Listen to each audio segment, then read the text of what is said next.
you drawn to the unexplained? Have you ever felt the pull of supernatural power? Do you want to unlock the unseen forces of this world and bend them to your will? Well, you came to the right place. Hey guys, welcome back. Zach is back, as we always say on this channel. Actually, that kind of sucked. You know what? Forget that. Like Men in Black, a little pen they have. Forget it. Okay, whatever. I'm wasting time. Let's get to recording. So you want to summon demons, do you? You want to cheat at the casinos? Maybe you're a romantic, huh? That's it. You got a little girl in mind. You want to find a spell to make that girl fall in love with you. Well, you're looking for a grimoire. So, what exactly is a grimoire? At its most basic definition, a grimoire is a textbook of magic. Their contents can include steps to summon demons and other entities, creating talismans, and much more. What makes a grimoire interesting is that in many traditions, the books themselves are believed to be imbued with a magical power.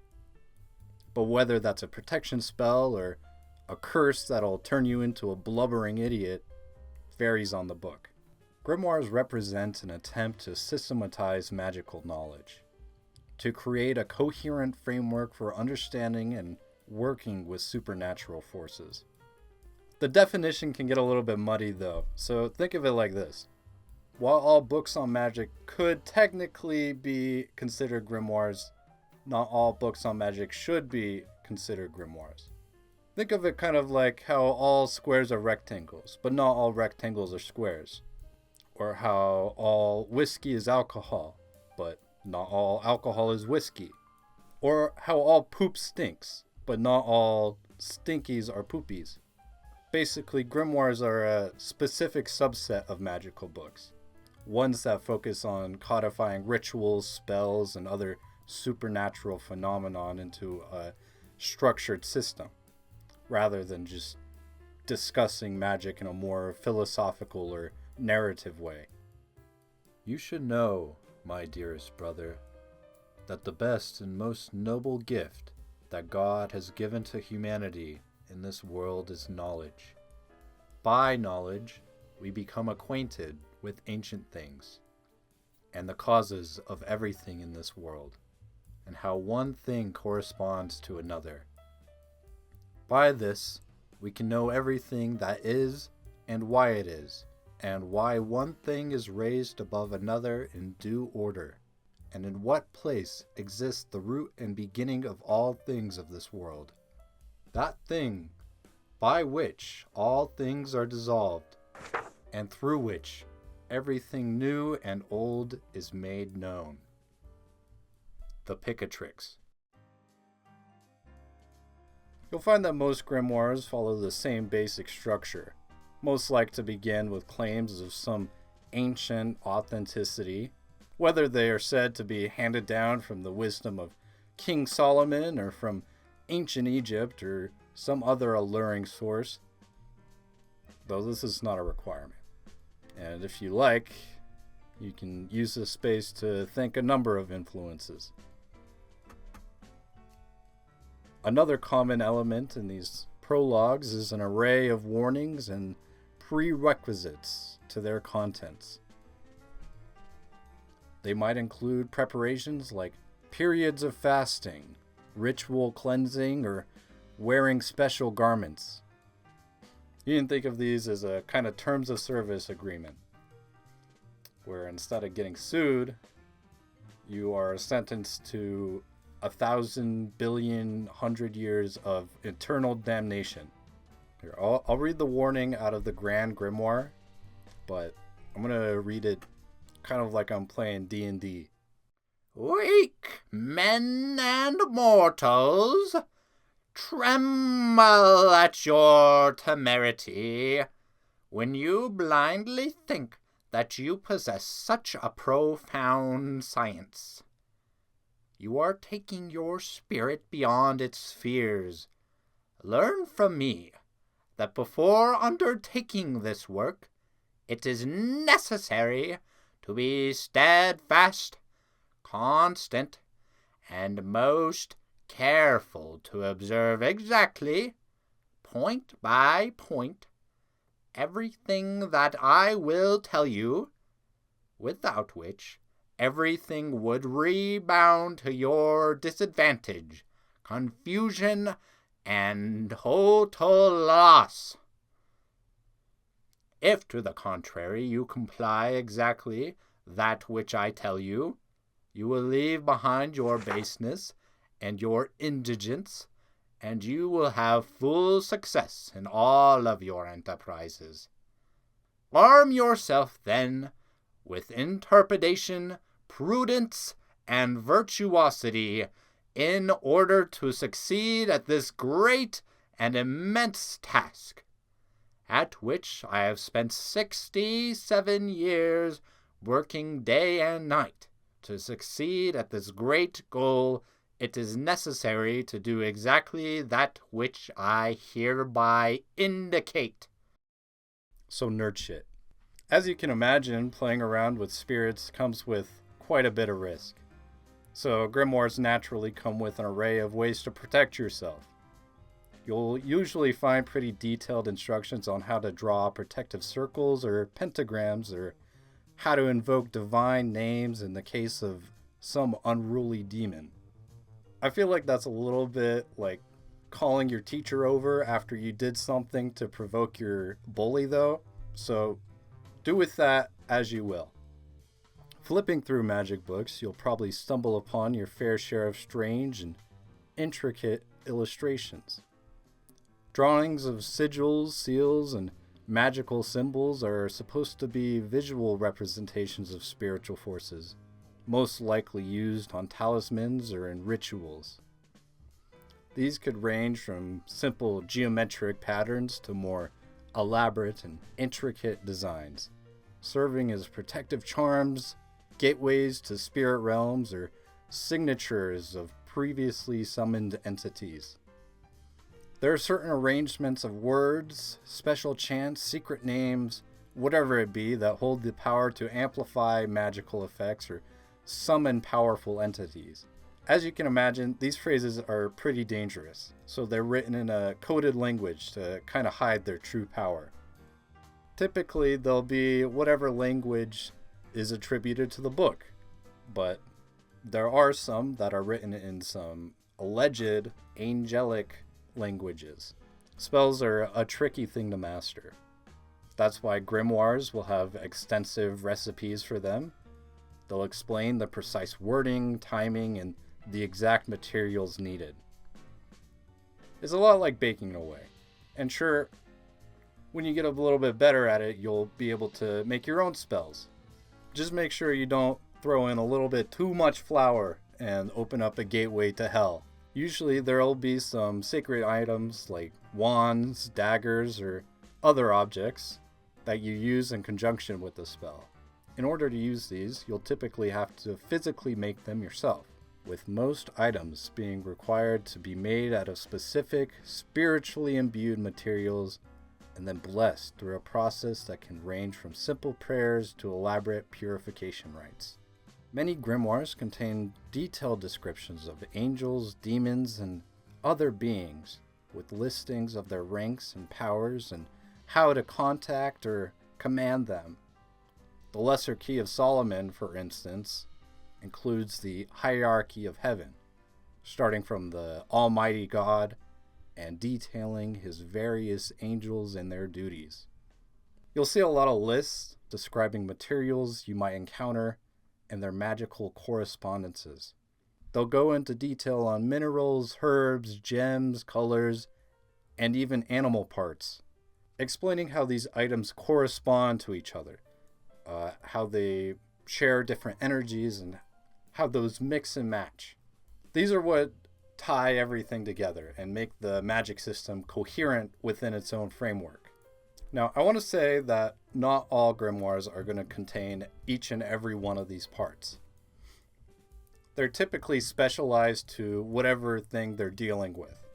So you'll see books like the Keys of Solomon or the Grand Grimoire split into different sections as their topics change. I think what's interesting about grimoires is their insistence upon precise detail.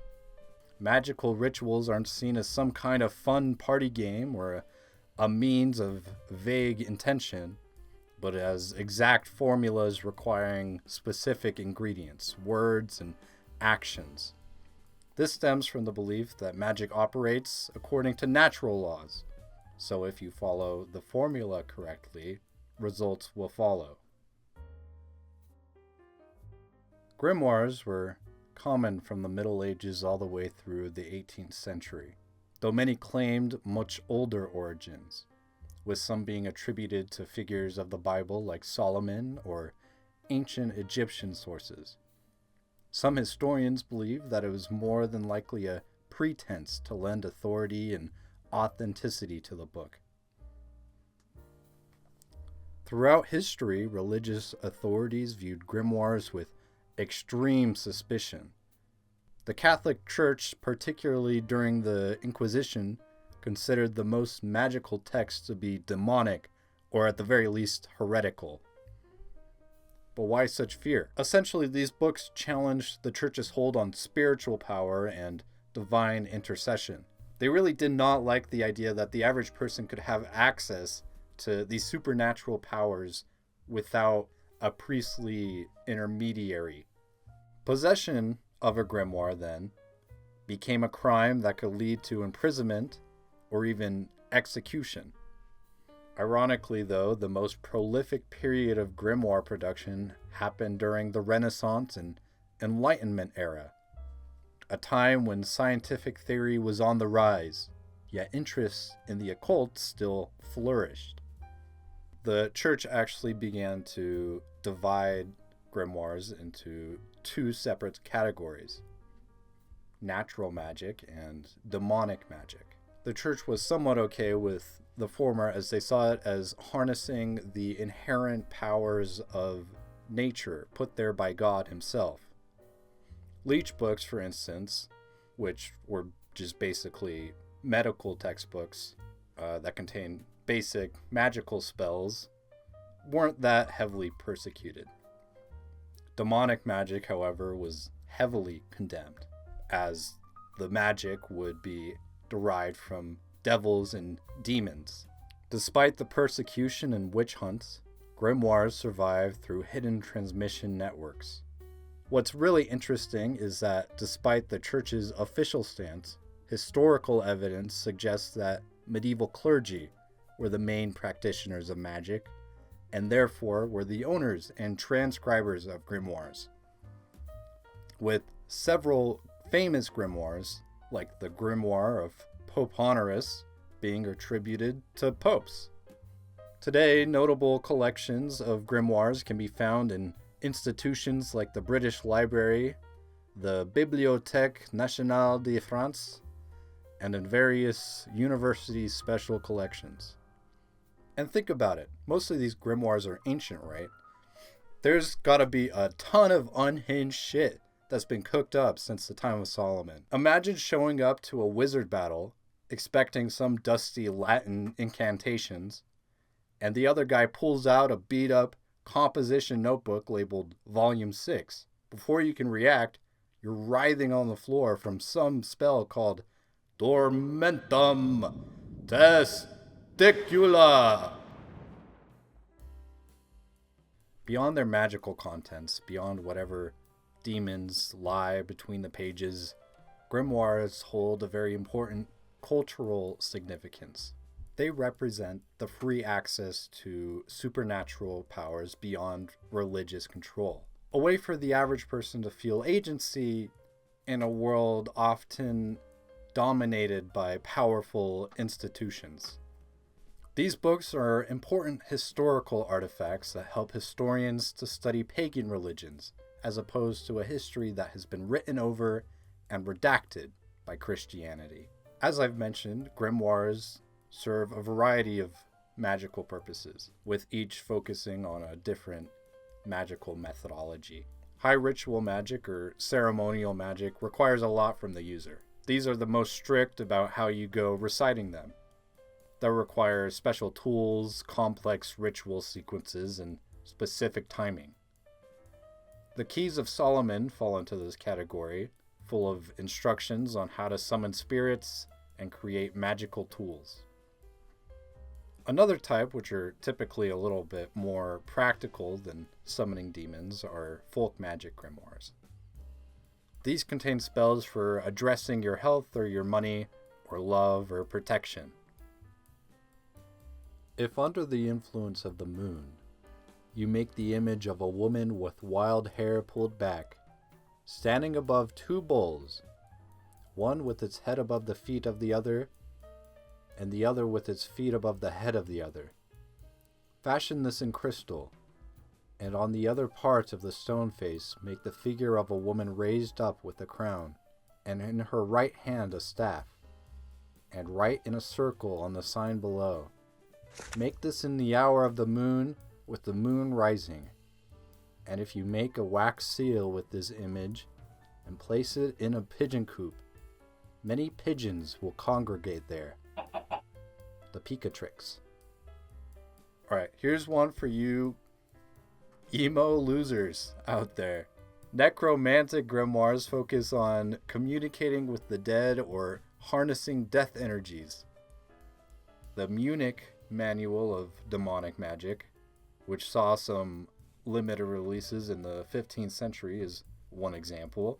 If you like space, which, yeah, I admit is really cool, as you can see based on my background, astrological grimoires might be right up your alley. Books like the Picatrix are focused on harnessing planetary influences and include tables to show the connection between celestial positions and their magical effects. Demonological texts like the Grand Grimoire are focused specifically on summoning and controlling demons. Now, you may be asking yourself, hey Zach, don't the Keys of Solomon do that too? Well, yes, they do. But that's not their only trick. You could think of the Grand Grimoire as the seething virgin who only knows how to do one thing. And the Keys is the Chad Grimoire, who will teach you how to make cool ritual daggers and then summon demons to use them on.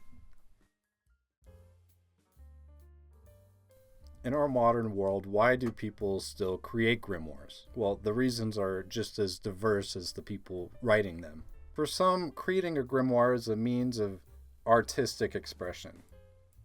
They provide a unique, creative outlet that allows for the combination of many different areas of interest.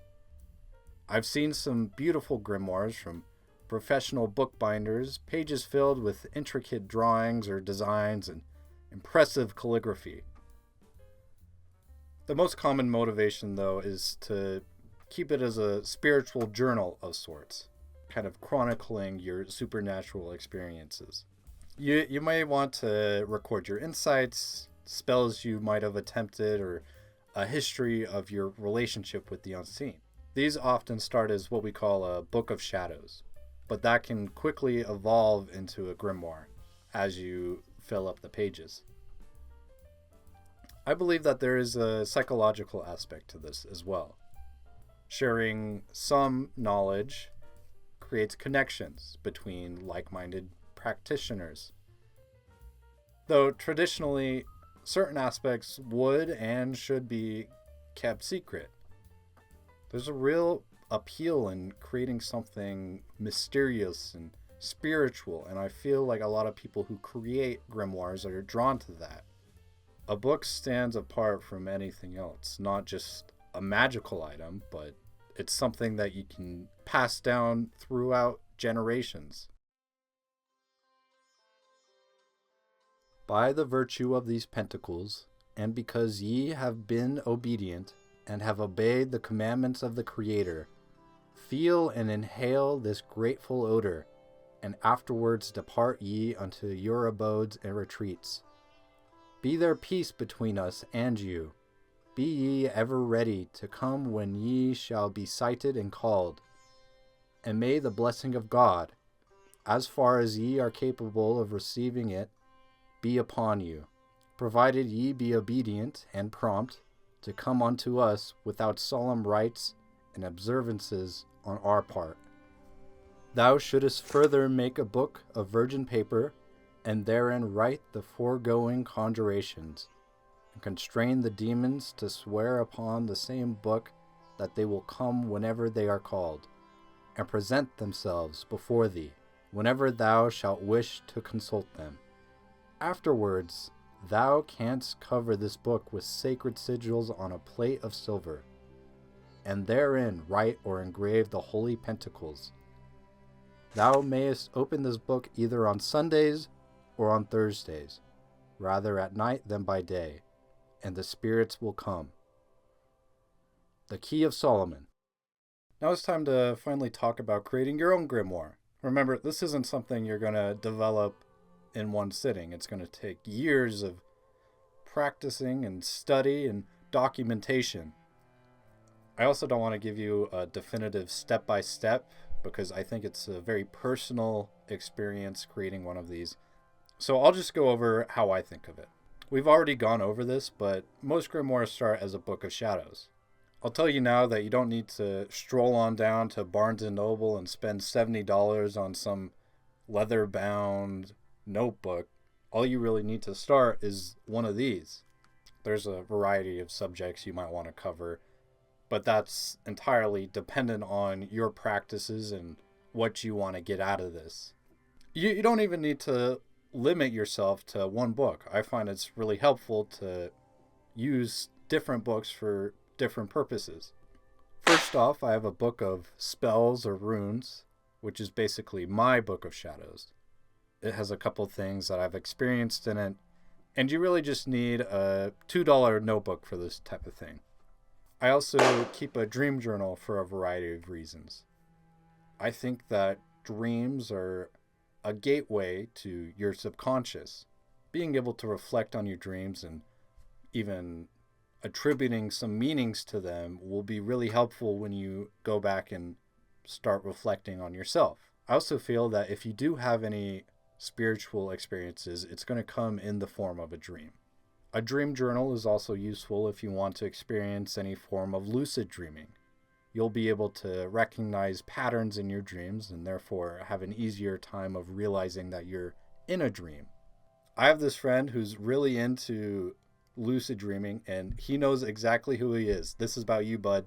That's mainly because he can't get any girls in real life, but in the dreamlands, he can, and he does. So if you're ever crashing out that Shadow Heart isn't real, well, this is the perfect activity for you. I keep a lot of sketchbooks as well.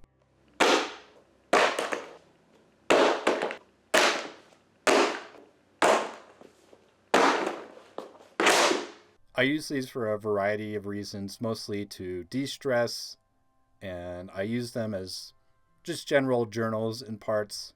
I write down my thoughts, I write down my ideas. They're useful if you're an artist, though not everybody can have 28 notebooks. There's a lot of things that you can use for this. You don't have to limit yourself to a sketchbook or a notebook or something like that. You can dedicate a page in your notes app for this. It's really just about finding the best thing for you. Think of the things that you already do. When performing any type of spell, it helps to be as thorough as possible. You'll want to try to include any factors that might have influenced your experience, and you'll probably want to keep track of the date and time and location of what you're recording. You can include any pre-planned steps you might have taken, whether it be protective measures or preparations like cleansing or centering or grounding. It's really just important to keep track of any possible influences that might have played a role.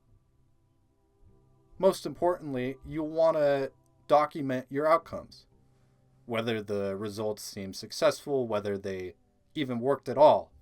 You want to go about this scientifically, making sure that you have enough information to recreate the process if you want. This will help you learn what works and what doesn't, and refine your process over time. When you're first starting out, I really do recommend that you look at other established grimoires. You can get inspiration from them, or you can even try some of the spells in them yourself. Developing coherent content requires research and thoughtfulness. Try looking for books that are at least somewhat related to what your ambitions are. I won't go as far as to say that these are going to work for you, but I do think that they are a good way to learn how they are traditionally structured and introduce you to spells and other rituals. You'll find yourself making connections or correspondences between colors, plants, stones, planets, and magical effects. I recommend keeping track of these, as they are the guidelines for creating your own spells. Symbols and sigils also play a large part in spellwork and ritual magic, and these could be an entire video on their own. A common technique among many modern practitioners is the chaos magic sigil method, where you write out your intention, remove vowels and repeated letters, and create a symbol out of the remaining letters. After a while of this trial and error period, you'll find yourself with a couple pretty reliable spells. At this point, you're probably going to want to start a proper grimoire, and you can do this in various forms. You can do this online, which is fine, and it's a good way to share with other people, but I feel like it loses a little bit of power when it's not a real tangible object. Traditionally, grimoires were made with specific materials: vellum pages, inks with special ingredients, and binding techniques that themselves had magical significance. While these are a good starting point, I don't think that they should pull you away from making something that is significant to you. When choosing materials, think of items that are important to you. A book you made yourself or were given as a gift is going to hold a lot more power than that $70 leather-bound notebook you got at Barnes & Noble. You might include natural elements like pressed flowers or feathers, or letters and poems. Your grimoire should feel special, set apart from anything else. Pay attention to aesthetic inspiration too. Developing a visual style makes your grimoire both attractive and functional. Your handwriting, calligraphy, illustrations, color schemes, these all contribute to your grimoire's power. There's a lot that you can do with it. You don't need to conform yourself to whatever recurrent style that these books often have. Researching this video, I've watched a lot of grimoire flip-throughs, and a lot of them are really interesting. They're distinctive. You can really tell that a lot of personality and individuality went into creating these books. Whatever it may be, however you decide to format your grimoire, it should feel authentic and meaningful to you. You should focus on your needs and what you want to get out of it and your understanding. The journey, though, is not an easy one.